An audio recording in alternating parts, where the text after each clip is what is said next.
announcement ng cancellation ng klase dahil tuloy-tuloy pa rin po ang Bakitin ko lang kung paano kami nag-a-announce ng walang klase. No? Very Yes, po. scientific po yung basis dyan. Dito sa command center, ang pinagbabasehan po namin yung data, yung gaano kadami yung buhos ng ulan, etc. Ganon. Hindi po kami gaya-gaya dun sa ibang mga bayan na pag walang pasok, wala rin pasok.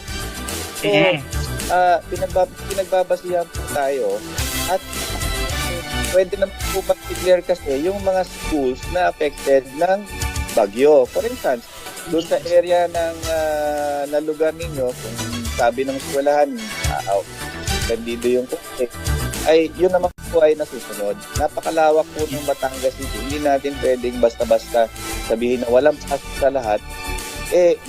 Kawawa rin naman po yung mga bata kapag walang pasok. May make-up classes din po yung mga yan pag Sabado. So, hindi naman pag uutan lang, wala nang pasok. Meron namang kapote, meron namang payong.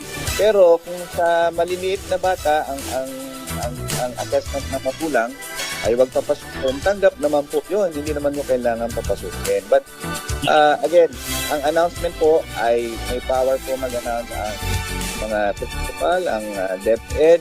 Yun naman po mga colleges, sila rin po ang may responsibility kung gusto nilang i-suspend yung mga classes. Kapag naman may signal number, halimbawa, signal number 1, signal number 2, meron naman tayong protocol kung sino yung hindi dapat pasok dun sa mga panahon na yon. So, hindi naman po sa ang pag-declare po ay may pinagbabasehan po yan. So, kung minsan nasabi, dineclare walang pasok tapos wala nang ulan, di sayang naman po yung mga panahon na dapat nag-aaral yung mga bata. Hindi naman sila pumasok. So, binabalanse lang po natin yan. Ang sinasabi ko na po sa inyo, meron lang po mga nag-take advantage ng mga ganong sitwasyon at ang totoo niyan, ang desisyon naman ng ipagpasok ay nasa magulang, nasa teacher, at kung nagdeklara naman yung national government, sinusunod lang natin yun. Kung nagdeklara naman yung province, sinusunod din naman natin yun.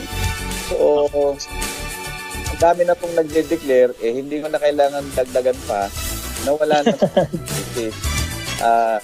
kaya po, ina-explain ko sa inyo yung protocol. Nagbago po yung mga protocol na yan. Kung dati, mayor ang titigil. Ngayon po, ay iba na yung protocol. Baka hindi po na naintindihan ng mga nasa social media na gano'n ng protocol.